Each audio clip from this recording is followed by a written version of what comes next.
ఆచా coding tutor training ఇచ్చి permanent IT job ఇస్తారు. 9697969788. మా రామ్ చరణ్ గారు, మిమ్మల్ని మేము కొన్ని క్వశ్చన్స్ అడుగుదాం అనుకుంటున్నాం. ఎందుకంటే I think your speech is for the pre రిలీజ్కి మేమే దాన్ని పెట్టేసుకుంటున్నాం, అట్టి పెట్టేసుకుంటున్నాము. కొన్ని క్వశ్చన్స్ అడగొచ్చా? ఇప్పుడు మన శంకర్ గారి విషయంలో మీరు టీజర్లోనూ ట్రైలర్లోనూ చూసాం యువర్ అన్ప్రెడిక్టబుల్ అని. శంకర్ గారు ఏ విషయంలో అన్ప్రెడిక్టబుల్ అనిపించారు మీకు?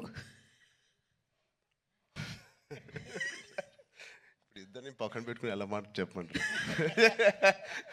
అన్ప్రెడిక్టబుల్ వాళ్ళ నంబర్ ఆఫ్ డేస్లో వెరీ ప్రెడిక్టబుల్ ఇద్దరు to make such amazing films. అక్కడ రాజమౌళి గారు ట్రైనింగ్ ఇచ్చి పేషెన్స్గా చాలా ఓపిక్గా వెళ్ళి పనిచేయన్నారు. అదే మాకు ఇక్కడ చాలా హెల్ప్ అయింది. అండ్ నాకు దేంట్లో అన్ప్రెడిక్టబుల్ కాదండి. Everything every day is one new unpredictable. ఇప్పుడు ప్రస్తుతానికి సాంగ్స్ అంటారా, మీరు ఎంత ప్రిడిక్ట్ చేసినా it is going to be into 10x. మీ ఇమాజినేషన్స్కి బియాండ్ ఉంటాయి. అది నేను ఈ సాంగ్ మాకు ఇది సాంగ్ ఉంటుంది రామ్ అని పంపించినప్పుడు ఏదో ఊహించుకుంటూ ఆయన ఫ్యాన్గా ఆయన సాంగ్స్ చూసి చిన్నప్పటి నుంచి అవన్నిటికీ కంప్లీట్ ఆపోజిట్ అండ్ ఇంకో పెద్ద స్థాయిలో ఆయన చేస్తారు. సో ఇంకా దాని తర్వాత బ్రెయిన్ ఇంట్లో పెట్టి మామూలుగా మేకప్ వేసుకుని వెళ్ళడమే ఆయన సెట్కి. సో అంత బ్యూటిఫుల్ జర్నీ. యా నెక్స్ట్ అలాగే సుకుమార్ గారిది ఒక స్కూల్, ఆల్రెడీ సుకుమార్ గారిది ఒక స్కూల్ అక్కడ మనం డాలస్లో కలిసాము. నెక్స్ట్ రాజమౌళి గారు స్కూల్కి వచ్చారు, అండ్ ఆ తర్వాత శంకర్ గారు pre school, junior school, senior school 2, 3 అలాగే చేసుకుంటూ వచ్చాం. I think I'm very very very fortunate. నిజంగా చాలా అదృష్టవంతుని. వితిన్ 2-3 ఇయర్స్లో నాకు ముగ్గురితో కలిసి పనిచేసే అవకాశం వచ్చినందుకు I thank God so much. వీళ్ళిద్దరూ ఇక్కడే ఉన్నారు కాబట్టి 7-8 ఇయర్స్ సారీ, ఒక్కొక్కరితో 2-3 ఇయర్స్ అండి. ఒక్కొక్కళ్ళతో 2-3 ఇయర్స్. యా, ఓవరాల్గా ఒక 2000 రోజులు అలా పట్టుంటాయి ఆ 3 సినిమాలు కలిపి. యా, సో ఇప్పుడు ఇద్దరు ఇక్కడే ఉన్నారు కాబట్టి సూటిగా ఒక ప్రశ్న, who is a bigger task master, Rajamouli గారా శంకర్ గారా? మేము చూసామండి బిహైండ్ అండ్ బియాండ్లో మీరు ఎంత పువ్వులా చూసుకున్నారు. కాదు, ఆర్ఆర్ ఇంటర్వ్యూలో చూశారు కదా ఆయన, నేను నాన్ వెజిటేరియన్ అంటే ఒక లుక్ ఇచ్చాను ఆయనకి. అలాగే ఉంది ఇది కూడా. లేదు, ఇద్దరు టాస్క్ మాస్టర్సే, ఇద్దరు కాంప్రమైజ్ అయ్యే తత్వం కాదు. లక్కీగా ఈ ఫిల్మ్స్లో అన్నింటిలో మాకు ట్రైనింగ్ అయింది కాబట్టి ఎవరైనా ఏం చేయాలని ఇన్ని రోజులు తీస్తున్నారంటే ఇన్ని రోజులు అయిందని అంటున్నాను, అంటే నాకు అలవాటు అయిపోయింది. సో బట్ టోటలీ ఇద్దరితో బ్యూటిఫుల్ సిమిలారిటీస్ ఉన్నాయండి, which is film making is completely different. But behind the screens, they both are really, really motivators for, and they give so much of abundance of అవకాశం ఇస్తారు మీకు perform చేయడానికి. మీ acting పరంగా అంటారు, dance పరంగా అంటారు, any all డిపార్ట్మెంట్స్కి the maximum stretch చేసే స్కోప్ ఇస్తారు ఆయన. సూపర్. ఇద్దరిలో ఎవరిని కన్విన్స్ చేయడం ఈజీ అండి? అసలు ఇద్దరు కాదు, అస్సలు కాదండి.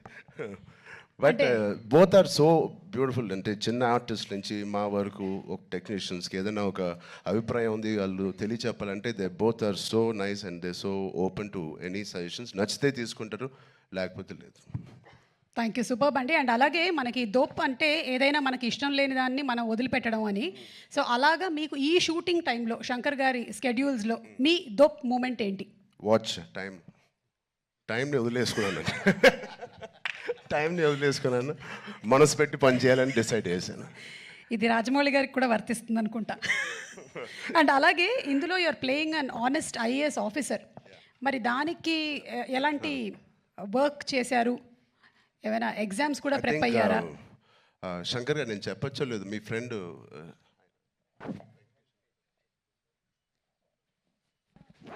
సార్ ఒక మదురై ఎంపీ అండి, ఇప్పుడు కూడా గెలిచి సిట్టింగ్ ఎంపీ, వెంకటేషన్ గారు అని. అండ్ సార్ సు వెంకటేషన్ అండి. అండ్ ఆయన లాంటి వాళ్ళు అండ్ ఇండియాలో చాలామంది ఒక నిజాయితీ గల ఆఫీసర్స్ అవనివ్వండి, పొలిటీషియన్స్ అవ్వండి, వీళ్ళందరూ ఆయన చాలా ఏళ్ళుగా ఇంటరాక్ట్ అయ్యి ఒక సీన్స్ కూడా కొన్ని వాళ్ళతో రాయించి రాజ్యాంగంలో ఎలా ఉంటుందో ఆ వర్డ్స్ కానీ అవి కానీ, సో వాళ్ళ ఉద్దేశాలు అవన్నీ వింటూ శంకర్ గారితో I think lot of it went in to my system. Super. Ram Charan గారు, లాస్ట్ అండ్ ఫైనల్ క్వశ్చన్ అండి. ఇది ప్రెడిక్టబుల్, మీరు ప్రెడిక్ట్ చేయాలన్నమాట. మన రాజమౌళి గారు, మహేష్ బాబు గారి సినిమా ఏ సంవత్సరంలో రాబోతుంది? కాదు నాకు గట్టి నమ్మకం, వేరే కోవిడ్ ఏం లేకపోతే మీరేమీ వరి అవ్వట్లేదు, 1.5 yearలో వచ్చేస్తుంది. Super super 1.5 yearలో. కానీ వి నో వాట్ గోస్. అంత హాస్పిటల్ బాగా ట్రైనింగ్ ఇచ్చాను. But all the artist please 4 pillars కాదు, ఇక్కడే మాకు 6-7 పిల్లర్లు ఉన్నాయి. Because of them the film ఒక సీన్ చేసేటప్పుడు, ఆ షార్ట్ చేసేటప్పుడు ఇలాంటి గ్రేట్ పర్ఫార్మర్స్ లేకపోతే మేము ఎంత చేసినా పైకి ఎలివేట్ అవ్వదు. సో మా శ్రీకాంత్ గారికి, కన్నీ సార్కి, మెయిన్లీ సూర్య గారికి, అంజలి గారికి చాలా థ్యాంక్స్ అండి. And Jayaram sir who's not here, they are the biggest pillars for me in this every scene. And Sai Madhav గారు, థ్యాంక్ యూ సో మచ్ అండి, enjoyed. And the great rock star మన తమన్ గారు ఉన్నారు ఇక్కడ, thank you Thaman for the beautiful opportunity. And Sirish గారు, దిల్ రాజు గారు, thank you, ఇంత ఓపిక్గా మీరు వెయిట్ చేసి ఈ సినిమా ఫైనల్గా రిలీజ్ చేస్తున్నారు. I hope they give us a grand release. Thank you media మిత్రులందరికీ, thank you so much. Thank you so much Ram Charan గారు. అండ్ ఎస్, చెప్పినట్టుగానే మనం అతి త్వరలోనే సినిమాని వెండితెర మీద చూడబోతూ ఉన్నాము. And will soon meet in the pre release event రాజమండ్రిలో కలుద్దాము. Thank you so much. Thank you.